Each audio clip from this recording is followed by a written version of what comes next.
టీసాట్ ప్రేక్షకులకు నమస్కారం. So TET prepare అవుతున్నటువంటి అభ్యర్థులకు మరొకసారి స్వాగతం పలుకుతూ గణిత శాస్త్రానికి సంబంధించినటువంటి కంటెంటు మరియు పెడగాజీకి సంబంధించిన అవగాహన కార్యక్రమానికి సంబంధించినటువంటి కార్యక్రమం నిర్వహించబడుతుంది. కాబట్టి అభ్యర్థులందరూ కూడా జాగ్రత్తగా గమనించవలసిందిగా కోరుకుంటూ, మనకు ఈ పేపర్ 2లో టెట్ పేపర్ 2లో గణిత శాస్త్రానికి సంబంధించినంత వరకు మనకు 30 మార్కులు ఉంటుంది గణితానికి. దానిలో కంటెంట్ విభాగానికి 24 మార్కులుగా, పెడగాజీకి 6 మార్కులు, అంటే మొత్తం 30 మార్కులు ఉంటాయి ఇక్కడ. అయితే ఈ మ్యాథమెటిక్స్లో మనకు ఉన్నటువంటి యొక్క కంటెంట్ యొక్క సిలబస్ ఏమిటి, దాని యొక్క పరిధి ఏమిటి, ప్రశ్నల సరళి ఏ విధంగా ఉంటుంది, దానిపై చర్చా కార్యక్రమం జరుగుతుంది ఇక్కడ. అదేవిధంగా నెక్స్ట్ పెడగాజీకి సంబంధించినంత వరకు ఎన్ని మార్కులు ఉంటాయి, దాంట్లో ప్రశ్నలు ఏ విధంగా వచ్చే అవకాశం ఉంటాయి, వాటి యొక్క పరిధి ఏమిటి, వాటిపైన మనము కూలంకషంగా చర్చించడం జరుగుతుంది. కాబట్టి అభ్యర్థులందరూ జాగ్రత్తగా గమనించవలసినటువంటి ఒక విషయం ఏమిటంటే, ఈ గణితానికి సంబంధించినంత వరకు, కంటెంట్కు సంబంధించినంత వరకు ఇప్పుడు 1 నుండి 10వ తరగతి కొంతవరకు, ఈ 10వ తరగతికి సంబంధించినంత వరకు సిలబస్కు ఉన్నటువంటి ఒక ఇంటర్మీడియట్ స్థాయిలో ఉన్నటువంటి ఒక ప్రశ్నలు కూడా అడగటం జరుగుతుంది. అదేవిధంగా ఈ పెడగాజీకి సంబంధించినంత వరకు మనము బీఈడీలో చదువుకున్నటువంటి యొక్క Telugu academy text books prepare అయితే చాలా బాగా ఉంటుంది. వాటికి సంబంధించినటువంటి యొక్క అంశాలపైన మనకు ప్రశ్నలు అడగటం జరుగుతుంది. ఒకసారి మనము ఈ మ్యాథమెటిక్స్ కంటెంట్ విషయంలో సిలబస్ ఏ విధంగా ఉంది, దాని యొక్క పరిధి గురించి చర్చిద్దాం.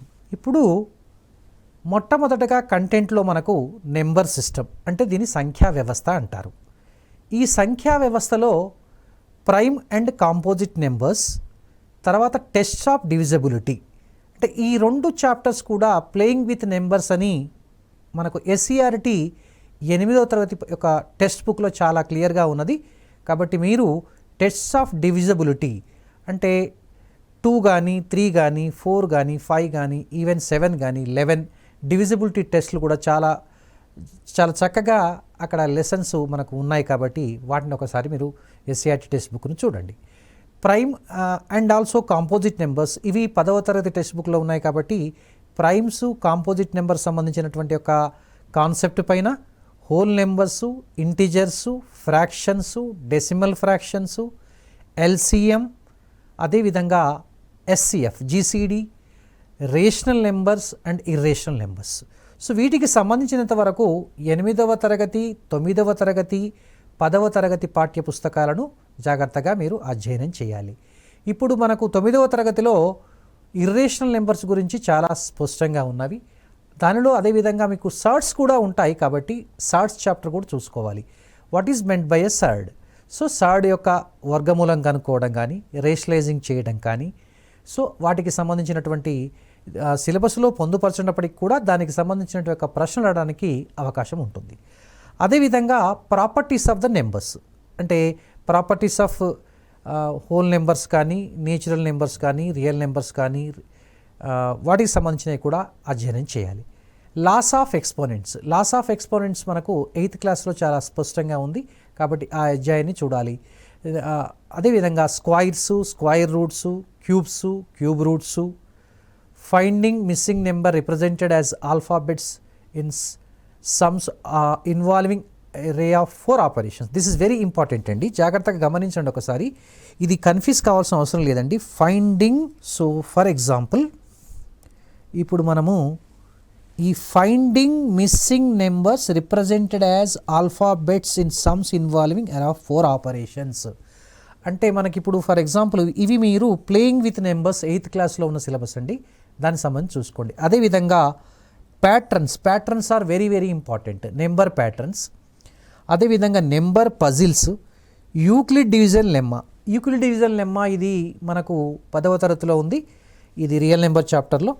అదేవిధంగా కాన్సెప్ట్ ఆఫ్ లాగర్థమ్స్ మీద కూడా బేసిక్గా మనకు ప్రాబ్లమ్స్ వచ్చే అవకాశం ఉంటాయి. సో నెక్స్ట్ మనకు అర్థమెటిక్కి సంబంధించినంత వరకు రేషియో అండ్ ప్రపోర్షన్, ఇది 8th క్లాస్లో ఉంది. తర్వాత సింపుల్ ఇంట్రెస్ట్, కాంపౌండ్ ఇంట్రెస్ట్, ఈ సింపుల్ ఇంట్రెస్ట్ ఒకసారి 7th క్లాస్లో కానీ 8th క్లాస్లో, compound interest, time and distance, discount, tax, time and distance, profit and loss.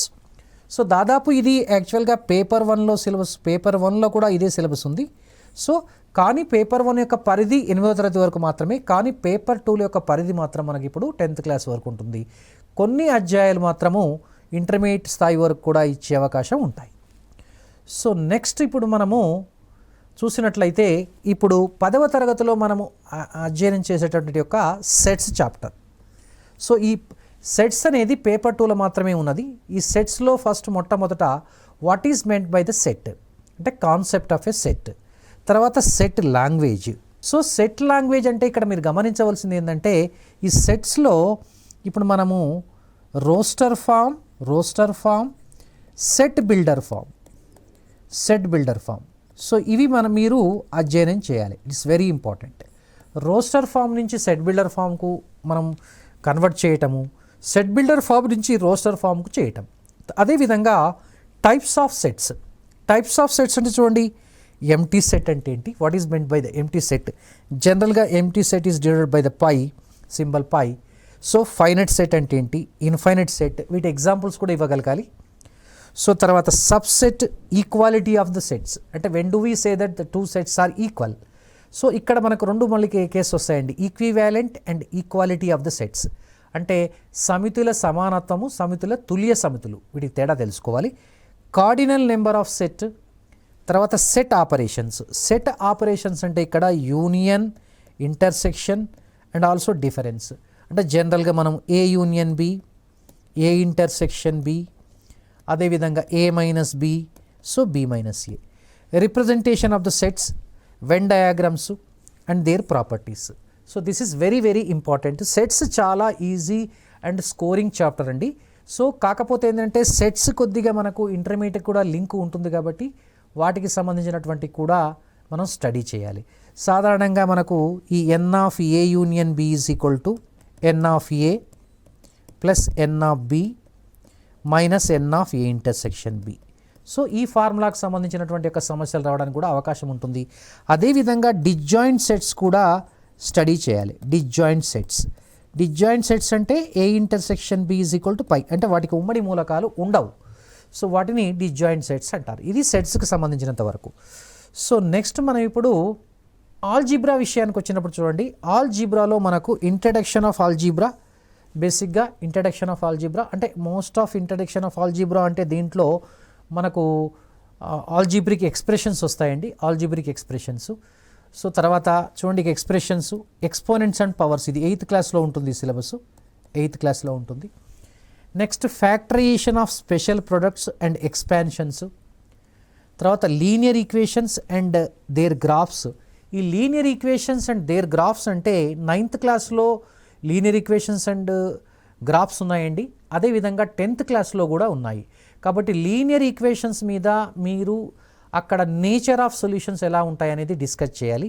కాబట్టి మీరు ప్రత్యేకంగా 9th క్లాసు 10th క్లాసుకు సంబంధించినటువంటి యొక్క ఎస్సీఆర్టీ టెక్స్ట్ బుక్ను జాగ్రత్తగా మీరు ప్రిపేర్ అయితే లీనియర్ ఈక్వేషన్స్, వాటికి సంబంధించిన గ్రాఫ్కు సంబంధించినటువంటి యొక్క సమస్యలను గ్రాఫ్ ఆధారంగా మీకు సంబంధించి అంటే ఇక్కడ గ్రాఫ్ డ్రా చేయమని అడగరండి ఇక్కడ, ఎందుకంటే మనకి ఇచ్చేవి మల్టిపుల్ చాయిస్ క్వశ్చన్స్ కాబట్టి ఈ ఎంసీక్యూస్లో మనకు మేజర్గా మీకు ఏంటంటే గ్రాఫ్ ద్వారా మీరు సొల్యూషన్ చెప్పడం కానీ గ్రాఫ్ను ఇంటర్ప్రిట్ చేయడం కానీ అడగొచ్చు. అదేవిధంగా పాలినామియల్స్. సో మేజర్గా పాలినామియల్స్ అంటే ఇక్కడ బ్రాడ్ సెన్స్గా చూడాలండి. ఇక్కడ పాలినామియల్స్ అంటే క్వాడ్రాటిక్ పాలినామియల్, అదేవిధంగా నెక్స్ట్ మనకు ఇప్పుడు ఒకసారి గమనించినట్లయితే క్వాడ్రాటిక్ అంటే డిగ్రీ 2 అండి, తర్వాత క్యూబిక్, తర్వాత by quadratic right. So next ఇప్పుడు మనకు పాలినామియల్స్లో చూడండి, ఇక్కడ క్వాడ్రాటిక్ పాలినామియల్ కానీ క్యూబిక్ పాలినామియల్ కానీ వాటి జీరోస్ ఫైండ్ అవుట్ చేయటము, జీరోస్కు కోఎఫిషియెంట్స్ రిలేషన్ ఫైండ్ అవుట్ చేయటము. కాబట్టి ఇది కూడా దాదాపు 9th క్లాసు 10th క్లాస్ సంబంధించినటువంటి యొక్క పాలినామియల్ చాప్టర్ని కనుక మీరు ప్రిపేర్ అయినట్లయితే పాలినామియల్స్లో మంచి మార్కులు సంపాదించడానికి మనకు అవకాశం ఉంటుంది. సో నెక్స్ట్ ఇప్పుడు మనకు అదేవిధంగా quadratic equations and its applications very important అండి. Quadratic equations and its applications అంటే ఒకసారి చూడండి, క్వాడ్రాటిక్ ఈక్వేషన్స్ అండ్ అప్లికేషన్స్ కూడా ఇది 10వ తరగతి సంబంధించినటువంటి ఒక అధ్యాయం అండి. కాబట్టి ఇది 10వ తరగతిలో ఉన్నటువంటి యొక్క ఇప్పుడు మీరు ఈ 10వ తరగతిలో ఉన్నటువంటి ఒక సిలబస్ చూసుకోవాలి. అప్లికేషన్స్ అంటే వర్డ్ ప్రాబ్లమ్స్ మేజర్గా. సో తర్వాత నెక్స్ట్ మనకు ఇక్కడ ఉన్నది చూడండి, ఇక్కడ concept of progressions. So progressions యొక్క కాన్సెప్ట్ ఏంటి? సో తర్వాత ప్రోగ్రెషన్స్లో how many types of progressions, arithmetic progression and geometric progression. మేజర్గా ఇది కూడా 10వ తరగతిలో ఉందండి. కాబట్టి అర్థమెటిక్ ప్రోగ్రెషన్ సంబంధించినంత వరకు మనకు nth term some of the first n terms of AP ఉంది. సో జీపీకి సంబంధించిన వరకు కేవలం మనం nth term of geometric progression మాత్రమే ఉంది. కాబట్టి ఈ సిలబస్ దాదాపు మనం ఆల్జీబ్రా సిలబస్ తీసుకున్నట్లయితే ఇది మనం ఎస్ఈఆర్టీ 9వ తరగతి 10వ తరగతికి సంబంధించినటువంటి టెక్స్ట్ బుక్స్ 8th క్లాస్ కూడా మనం ప్రిపేర్ అయినట్లయితే దాదాపు మంచి మార్కులు స్కోర్ చేయడానికి అవకాశం ఉంటుంది. వీటిలో దాదాపు ఏంటంటే ఇప్పుడు మనకు ఇలాంటి ప్రశ్న వచ్చే అవకాశం ఉంటుందండి. ఎలాంటి ప్రశ్న అంటే for example x plus 1/x is equal to something 5. So then what is the value of x square plus 1/x square? So దీని యొక్క వాల్యూ ఎంత అని అడిగింది అనుకోండి. సింపుల్గా మనం ఏంటంటే దీన్ని స్క్వేర్ చేసామనుకోండి, మనకేమొస్తుంది అప్పుడు x plus 1/x whole square is equal to ఇప్పుడు 5 స్క్వేర్ వస్తుంది. సో దీన్ని మనం a plus b whole square x square plus 1/x square plus 2ab 2 into x into 1/x. So ఇక్కడ 25 రాసుకోవచ్చు. x gets cancel. అంటే మనకు కావాల్సింది x square plus 1/x square అంటే 25 - 2 ఆన్సర్ 23 వస్తుంది. ఇది వెరీ లెంతీ మెథడ్. సో దీన్ని సింపుల్గా ఒక షార్ట్ కట్ వేలో చెప్పుకోవచ్చు అండి. x plus 1/x is equal to something a ఉందనుకోండి, this x square plus 1/x square is equal to సింపుల్గా దీన్ని a స్క్వేర్ - 2 అని మనం గుర్తుపెట్టుకోవచ్చు. ఇది ఏ ఈజ్ ఈక్వల్ టు 5. ఇక్కడ సబ్స్టిట్యూట్ చేసామనుకోండి 5 స్క్వేర్ - 2 అంటే 23 వస్తుంది ఆన్సర్. అంటే మామూలుగా ఇలాంటి షార్ట్ కట్స్ కూడా మనకు ఆల్జీబ్రాలో ఎక్కువగా ఉంటాయి కాబట్టి అలాంటి షార్ట్ కట్స్ కూడా మీరు ప్రాక్టీస్ చేయండి. Even x plus 1/x value a ఇచ్చినప్పుడు ఇప్పుడు x³ plus 1/x³ కూడా మనం ఫార్ములా డిరైవ్ చేయొచ్చండి. x⁴ plus 1/x⁴ కదా ఫార్ములా డిరైవ్ చేయొచ్చు. కాబట్టి ఇలాంటివి మీరు జాగ్రత్తగా ప్రాక్టీస్ చేయండి. సో నెక్స్ట్ గమనించినట్లయితే జామెట్రీ. సో దాదాపు జామెట్రీలో చాలా ఎక్కువ సిలబస్ ఉంటుందండి. అంటే మీరు ఇక్కడ గమనించినట్లయితే ఈ జామెట్రీ సిలబస్లో మన టోటల్గా మీరు గమనించవలసింది ఏంటంటే 8th class to 10th class SCERT text books కానీ లేకపోతే Telangana open school 10th class text book కానీ తీసుకుంటే సరిపోతుందండి. అంటే దీంట్లో జామెట్రీలో మనకు 2 రకాలు ఉంటుందండి. ప్యూర్ జామెట్రీ అదేవిధంగా కోఆర్డినేట్ జామెట్రీ, 2 మిక్స్డ్ చేసి మనకు జామెట్రీగా ఇస్తారండి. ఇక్కడ pure geometry and coordinate geometry. For example pure జామెట్రీలో చూస్తే history of geometry, contribution of India in the development of geometry, Euclid geometry. ఇది మీకు టోటల్గా ఈ పార్ట్ మొత్తం కూడా టోటల్ ఈ సిలబస్ మొత్తం కూడా మీకు 9th క్లాస్లో ఉంది. ఎలిమెంట్స్ ఆఫ్ జామెట్రీ అని చదువుకుంటారు. కాబట్టి ఒకసారి మీరు ఎలిమెంట్స్ ఆఫ్ జామెట్రీని చదవండి, దానికి సంబంధించిన అంశాలు ఉంటాయి మీకు. అదేవిధంగా లైన్స్ అండ్ యాంగిల్స్ కూడా 9th క్లాసే. సిమిలర్ ట్రయాంగిల్స్ వచ్చేసి 10th class, Pythagoras theorem 10th class, congruence of triangles కూడా 10th class, properties of circles అంటే ఇక్కడ మనకు secants and also tangents to A circles కూడా ఉంటాయండి. సో తర్వాత ట్రయాంగిల్స్, క్వాడ్రిలేటరల్స్, తర్వాత పాలిగాన్, స్పాట్స్ ఆఫ్ సర్కిల్, ఇవన్నీ కూడా మీకు 6th to 10th వరకు సిలబస్లో ఉంటాయి. Construction of circle, triangles, quadrilaterals and concurrent lines in triangles. The concurrent lines in triangles అంటే వెరీ వెరీ ఇంపార్టెంట్ అండి. ఇదేంటంటే జనరల్గా మీరు గమనించవలసిన విషయం ఏంటంటే సో ఆర్థోసెంటర్,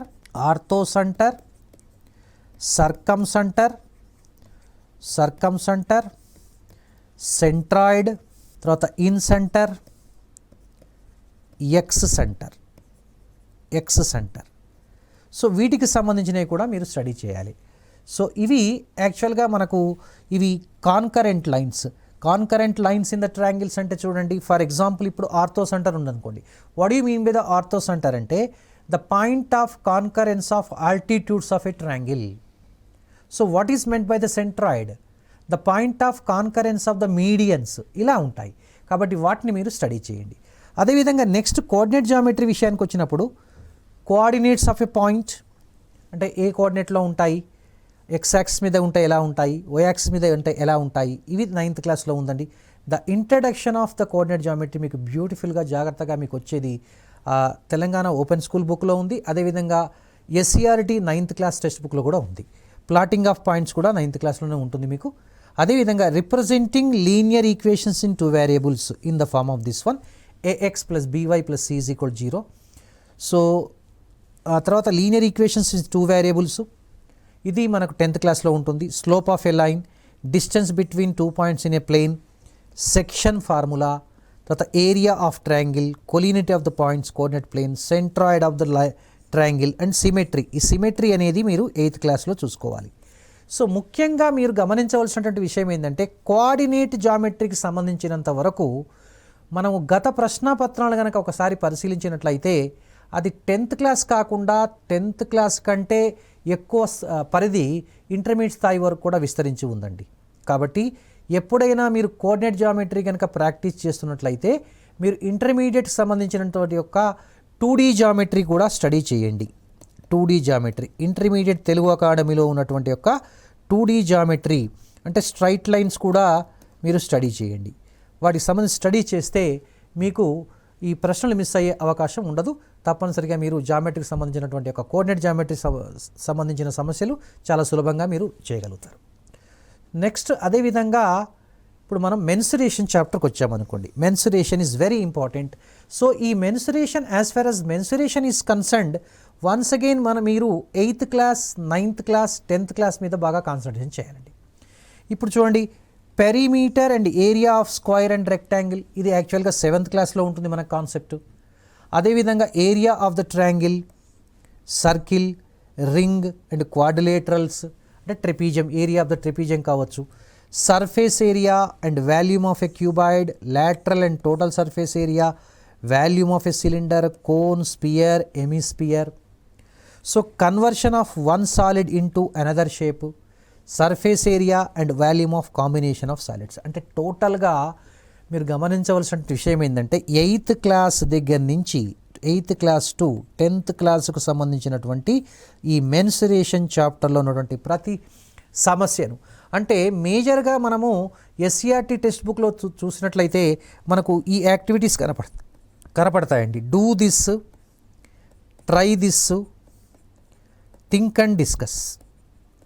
అండ్ డిస్కస్. సో ఒకసారి ఈ ప్రాబ్లమ్స్ మీరు బాగా ప్రాక్టీస్ చేయండి. 8th క్లాస్ నుంచి 10th క్లాస్ సంబంధించినటువంటి యొక్క మెన్సురేషన్ చాప్టర్ కానీ మిగతా చాప్టర్స్ కానీ do this, try this, think and discuss problems తప్పనిసరిగా మీరు ప్రాక్టీస్ చేయండి. ఇవి మామూలుగా ట్రై దిస్ ప్రాబ్లమ్స్ కానీ థింక్ అండ్ డిస్కస్ ప్రాబ్లమ్స్ కానీ ఇవి హయ్యర్ ఆర్డర్ థింకింగ్ ప్రాబ్లమ్స్. కాబట్టి ఈ ప్రాబ్లమ్స్ మనకు ఎక్కువగా అప్లికేషన్ టైప్లో ఉంటాయి కాబట్టి ఈ సమస్యలు మనకు పరీక్షలో రావడానికి ఎక్కువ అవకాశం ఉంటుంది. సో అదేవిధంగా నెక్స్ట్ మనము డాటా హ్యాండ్లింగ్ అంటే దీన్ని యాక్చువల్గా స్టాటిస్టిక్స్ అంటారండి. సో దీంట్లో చూడండి, collection and classification of the data. Collection and classification of the data అంటే మనకు 9th క్లాస్లో డాటా గురించి తెలుసుకుంటాం. How many types of data అంటే primary data and secondary data. అంటే ఫస్ట్ మనము బై ఫస్ట్ హ్యాండ్లో మనం డాటా కలెక్ట్ చేసుకుంటే దాన్ని మనం ప్రైమరీ డాటా అంటాం. మన ప్రైమరీ డాటా నుంచి మనం ఇంకొకరు చేసుకుంటే దాన్ని సెకండరీ డాటా అంటాము. సో దాన్ని ఎలా కలెక్ట్ చేయాలి, దాన్ని ఎలా క్లాసిఫికేషన్ చేయాలి. సో క్లాసిఫికేషన్ అనేది మనకు యాక్చువల్గా ఇది మీకు 8th క్లాస్లో వస్తుంది, 9th క్లాస్లో ఉంటుంది. ఫ్రీక్వెన్సీ డిస్ట్రిబ్యూషన్ టేబుల్ లాగా మనం కన్వర్ట్ చేసి దాన్ని గ్రూప్డ్ డాటాగా మారుస్తాము with the help of Tally marks. తర్వాత బార్ గ్రాఫ్, పిక్టోగ్రాఫ్, పై డయాగ్రామ్స్ వెరీ ఇంపార్టెంట్. కాబట్టి పేపర్ 2లో పై డయాగ్రామ్ మీద మీకు తప్పనిసరిగా ఒక ప్రశ్న వచ్చే అవకాశం ఉంటుంది. కాబట్టి గత ప్రశ్నపత్రాన్ని ఒకసారి చూసినట్లయితే పై డయాగ్రామ్ సంబంధించినటువంటి సమస్యలు ఇవ్వడం జరిగింది. కాబట్టి మీరు ఒకసారి పై డయాగ్రామ్ సంబంధించినటువంటి యొక్క సమస్యలు కూడా ప్రాక్టీస్ చేయండి. So next mean, median and mode for ungrouped data and grouped data also. అంటే ఈ గ్రూప్డ్ డాటా కనుక్కోవాలంటే మనకు మీన్కు ఫార్ములా ఉంది, మోడ్కు ఫార్ములా ఉంది, మీడియన్కి కూడా ఫార్ములా ఉంది. అదేవిధంగా క్యుములేటివ్ ఫ్రీక్వెన్సీ టేబుల్ ఎలా ప్రిపేర్ చేయాలి, ఓజీవ్ కర్వ్స్ అంటే less than cumulative frequency, greater than cumulative frequency. తర్వాత మేజర్గా దీంట్లో ఇంకోటి ఏంటంటే ప్రాబబిలిటీ చాప్టర్ ఉంటుందండి, కాన్సెప్ట్ ఆఫ్ ప్రాబబిలిటీ. సో ఈ కాన్సెప్ట్ ఆఫ్ ప్రాబబిలిటీ మనకు 9th క్లాస్లోనే ఉంది, అదేవిధంగా 10th క్లాస్లో ఉంది. కాబట్టి జస్ట్ మనము let us confine 9th class and 10th class. Even మీరు ఇంటర్మీడియట్ సెకండ్ ఇయర్లో ఉన్నటువంటి యొక్క ప్రాబబిలిటీ చాప్టర్ను కూడా మీరు కండిషనల్ ప్రాబిలిటీ అంతవరకు డిస్ట్రిబ్యూషన్స్ అంతవరకు వెళ్లకుండా, బేయిస్ థియరం వరకు వెళ్లకుండా జస్ట్ ఒకసారి concept of probability related simple probability of simple event కానీ వాటికి సంబంధించినవి ఇంటర్మీడియట్ కూడా మీరు రెఫర్ చేయండి. సో తర్వాత simple problems, day to life situation అంటే ఆ ప్రాబ్లమ్స్ మనకేంటంటే డైస్ మీద వచ్చే అవకాశం ఉంటాయి, కైన్స్ మీద వచ్చే అవకాశం ఉంటాయి.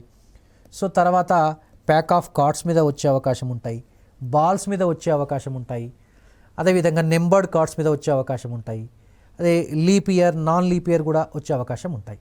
తర్వాత concept of complementary events very simple అండి. దాంట్లో P of E plus P of E bar is equal to 1. అదే ప్రాబబిలిటీ ఆఫ్ ఈ అంటే ఇక్కడ మనకు ప్రాబబిలిటీలో చాలా సింపుల్గా గుర్తుపెట్టుకోవచ్చు అండి, favourable outcomes by total outcomes అండి. జనరల్గా ఈ ఫార్ములా ద్వారా ఎక్కువ బేస్ అయినటువంటి ప్రశ్నలు మనకు వచ్చే అవకాశం ఉంటాయి. So this is about data handling అండి. ఇప్పుడు నెక్స్ట్ మనము ట్రిగ్నామెట్రీ. ఇప్పుడు జనరల్గా పేపర్ 1లో పేపర్ 2లో గమనించినట్లయితే ఇది ఒక కొత్త చాప్టర్ అండి. ఇక్కడ మనకు ట్రిగ్నామెట్రీ, జనరల్గా మనకు ట్రిగ్నామెట్రీ స్టార్ట్ అయ్యేది 10th క్లాస్లో, కాబట్టి దీని ఎక్స్టెన్షన్ కూడా ఇంటర్మీడియట్లో ఉంటుంది. కాబట్టి ఇంటర్మీడియట్కి సంబంధించిన కూడా చూసుకోండి. సో ఇంటర్ ఫస్ట్ చాప్టర్ కానీ సెకండ్ చాప్టర్ వరకు చూసుకోండి ఒకసారి. So introduction of trigonometry. Introduction of trigonometry అంటే ఇక్కడ మేజర్గా మనకు ఎన్ని ట్రిగ్నామెట్రిక్ రేషియోస్ ఉంటాయి. సో ట్రిగ్నామెట్రిక్ రేషియోస్లో what is meant by sine theta, what is meant by cos theta, tan theta, cot theta, sec theta, cosec theta. So అదేవిధంగా relationship between the ratios. So వాటి మధ్య ఉన్నటువంటి యొక్క సంబంధం ఏంటి, సైన్ తీటాకు కొసెక్ తీటాకు ఎలాంటి సంబంధం ఉంది, కాస్ తీటాకు సెక్ తీటాకు ఎలా సంబంధం ఉంది, టాన్ తీటాకు కాట్ తీటాకు ఎలాంటి సంబంధం ఉంది, అవి ఒకసారి మీరు రిలేషన్ చూసుకోవాలి. అదేవిధంగా టాన్ తీటాను వేరొక ట్రిగ్నామెట్రిక్ రేషియోలో కానీ ఎలా మనం ఎక్స్ప్రెస్ చేయొచ్చు, సైన్ తీటాను కానీ, అది కూడా జాగ్రత్తగా చూడండి. ఆ ప్రశ్నలు చాలా ఇంపార్టెంట్. అదేవిధంగా వాల్యూస్ ఆఫ్ ట్రిగ్నామెట్రిక్ రేషియోస్ అవేంటివి అంటే 0 degrees అండ్ 90 degrees. అంటే 0, 30 degrees, 45 degrees, 60 degrees, 90 degrees. So వీటికి ట్రిగ్నామెట్రిక్ వాల్యూస్కు టేబుల్ ఉంటుంది. ఆ టేబుల్ 10th క్లాస్ సిలబస్, కాబట్టి 10th క్లాస్ సిలబస్ సంబంధించి చూడండి. Trigonometric identities. ట్రిగ్నామెట్రిక్ ఐడెంటిటీస్ అంటే ఇప్పుడు మనకు మామూలుగా మీరు చూసుంటారు trigonometric identities, sine square theta plus cos square theta is equal to 1. So దీనికి సంబంధించినటువంటి సమస్యలు. అదేవిధంగా secant square theta minus tan square theta is equal to 1. So cosecant square theta minus cot square theta is equal to 1. So ఇవన్నీ trigonometric identities అంటారు. So next మీరు అదేవిధంగా next ఏంటంటే complementary angles. Complementary angles అంటే చూడండి 90 degrees minus ఏ, ఇది గుర్తుపెట్టుకోండి. So చాలా ఇంపార్టెంట్. సో తర్వాత అప్లికేషన్స్ ఆఫ్ ట్రిగ్నామెట్రీ, ఇది కూడా మనకు 10th క్లాస్లో ఉందండి. అప్లికేషన్స్ ఆఫ్ ట్రిగ్నామెట్రీ దాంట్లో మేజర్గా మనకు 2 కాన్సెప్ట్స్ ఉంటాయి. ఒకటి ఏంటంటే angle of elevation and angle of depression. So దానికి సంబంధించినటువంటి సింపుల్ ప్రాబ్లమ్స్. ఈ సింపుల్ ప్రాబ్లమ్స్లో మేజర్గా మనకి ఏంటంటే జనరల్గా దీంట్లో 30 degrees, 45 degrees, 60 degrees సంబంధించినటువంటి యొక్క యాంగిల్స్ మాత్రమే ఇవ్వడం జరుగుతుంది. సో దాంట్లో మేజర్గా ఏంటంటే మనకు ఒక రైట్ యాంగిల్ ట్రయాంగిల్ సంబంధించినటువంటి ప్రాబ్లమ్స్ ఉంటాయి. సో జనరల్గా 2 రైట్ యాంగిల్ ట్రయాంగిల్స్, సో ఇలాంటి సమస్యలు ఉంటాయి. సో జనరల్గా ఇట్లా కూడా ఉండొచ్చు. సో ఇలాంటి సమస్యలు మనకు వచ్చే అవకాశం ఉంటుంది. సో నెక్స్ట్ మనము టోటల్గా ఇప్పుడు మనము జనరల్గా మనం ఏంటంటే పెడగాజీకి సంబంధించింది ఒకసారి చూద్దాం. ఈ పెడగాజీకి మనకు 6 మార్కులు ఉన్నాయి కాబట్టి ఈ పెడగాజీకి సంబంధించినంత వరకు దాదాపు పేపర్ 1, పేపర్ 2లో ఉన్నది ఒకే విధమైన సిలబస్ ఉన్నప్పటికీ కూడా మీరు జాగ్రత్తగా గమనించవలసినటువంటి విషయం ఏంటంటే బీఈడి స్థాయిలో ఉన్నటువంటి యొక్క పెడగాజీ పుస్తకాలను మీరు అధ్యయనం చేయాలి. అవి Telugu academy text books, prescribed text books. దాంట్లో ఫస్ట్ మీరు నేచర్ ఆఫ్ ద మ్యాథమెటిక్స్, మామూలుగా aims and volumes, academic standards అంటే ప్రాబ్లమ్ సాల్వింగ్, తర్వాత reasoning and proof, communication, connection and అదేవిధంగా రిప్రజెంటేషన్, విజువలైజేషన్, దానికి సంబంధించిన సమస్యలు ఏ విధంగా ఉంటాయి, వాటి అప్లికేషన్స్ అడుగుతారండి. ఒక్కసారి మీరు గత ప్రశ్నపత్రాలను ఒకసారి జాగ్రత్తగా గమనించిన తర్వాత మీ ప్రిపరేషన్ స్టార్ట్ చేయండి. అదేవిధంగా టీచింగ్ మెథడ్స్, ఆ మెథడ్స్ ఎలాంటి మెథడ్స్ ఉంటాయి, ఆ మెథడ్స్లో ఉన్నటువంటి యొక్క ప్రత్యేకత ఏంటి, వాటిలో మెరిట్స్ ఏంటివి, డిమెరిట్స్ ఏంటివి, సో అవి ఆలోచించాలి. అదేవిధంగా importance of teaching learning material while in teaching, మనము ట్రాన్సాక్ట్ చేసి లెసన్ టీఎల్పీలో టీచింగ్ లెర్నింగ్ ప్రాసెస్లో మనం టీఎల్ఎంను ఏ విధంగా ఉపయోగించాలి, దాన్ని ఇన్స్ట్రక్టర్నల్ మెటీరియల్ అని కూడా అంటారు. అంటే డిజిటల్ టెక్నాలజీ కానీ ఐసీటీని ఉపయోగించడం కానీ టీఎల్ ఎలా. తర్వాత ప్లానింగ్ వెరీ ఇంపార్టెంట్. ప్లానింగ్లో మనకు ఆల్రెడీ తెలుసు, మనకు year plan, unit plan, period plan ఎలా చేసుకోవాలి. నెక్స్ట్ మేజర్గా మనము ఈ పెడగాజీలో సిసిఈ అంటే కంటిన్యూస్ కాంప్రిహెన్సివ్ ఎవాల్యుయేషన్ మీద కూడా ప్రశ్నలు వస్తాయి మనకు. అంటే ఇక్కడ మనకు అసెస్మెంట్ మీద, అంటే ఫార్మాటివ్ అసెస్మెంట్లో ఉన్నటువంటి ఒక టూల్స్ వెరీ వెరీ ఇంపార్టెంట్, జాగ్రత్తగా గుర్తుపెట్టుకోండి. సో అదేవిధంగా సమ్మేటివ్ అసెస్మెంట్ ఎన్నిసార్లు పెడతారు, ఎట్లా ఉంటాయి సమ్మేసెస్, అది పేపర్ పెన్సిల్ టెస్ట్. అదేవిధంగా దాంట్లో ఉన్నటువంటి ఒక ప్రాసెస్ ఏంటి, ప్రొసీజర్స్ ఏంటివి, వాటి గురించి కాన్సన్ట్రేట్ చేయండి. అదేవిధంగా టెస్ట్లు ఏ విధంగా నిర్వహించాలి. తర్వాత analysis of scholastic achievement test. తర్వాత రిమీడియల్ టీచింగ్, అంటే కొంతమందికి గణితం అంటే భయం ఉంటుంది కాబట్టి, కొంతమంది గణితంలో వెనకబడి ఉంటారు కాబట్టి వాళ్ళకి ఏ విధమైనటువంటి టీచింగ్ చేస్తే వాళ్ళు మళ్ళీ గణితం పట్ల ఆసక్తి వస్తుంది, రిమీడియల్ టీచింగ్ ఎలా చేయాలి. సో ఒక మ్యాథమెటిక్స్ టీచర్ ఎలా ప్రొఫెషనల్గా కంటిన్యూస్ ప్రొఫెషనల్ డెవలప్మెంట్ ఏ విధంగా చేసుకోవాలి, సో దానికి సంబంధించినటువంటి కోర్సెస్ ఎలా ఉండాలి, ఎప్పుడు టీచర్ అనేవాడు ఎప్పుడు ఏ విధంగా అప్డేట్ కావాలి. సో మ్యాథమెటిక్స్ టీచర్కి సంబంధించింది కూడా మీరు ఆ చాప్టర్ కూడా అధ్యయనం చేయండి. అదేవిధంగా రిసోర్సెస్ యూటిలైజేషన్, అంటే మనకున్నటువంటి ఒక రిసోర్సెస్ను ఏ విధంగా ఉపయోగించాలి. సో ఆ రిసోర్సెస్ అనేవి మనకు డిజిటల్ రూపంలో ఉండవచ్చు, లేకపోతే నెక్స్ట్ మనకు ఇంటర్నెట్లో అవైలబిలిటీ ఉండొచ్చు. కాబట్టి డిఫరెంట్ మ్యాథమెటిక్స్ సైట్స్ కావచ్చు, లేకపోతే మ్యాగజిన్స్ కావచ్చు, మ్యాథ్ క్లబ్స్ కావచ్చు, లేకపోతే ఒలింపియాడ్ ఎగ్జామ్స్ ఎలా కండక్ట్ చేయాలి. ఈ విధంగా మనకు కండక్ట్ చేయడానికి మనం ఒక టెక్స్ట్ బుకే కాకుండా మిగతా అటువంటి రెఫరెన్స్ బుక్స్ ఎలాంటివి మనం ప్రొక్యూర్ చేసుకోవాలి పాఠశాల, అలాంటికి సంబంధించినవి కూడా మనం అధ్యయనం చేయాలి ఇక్కడ.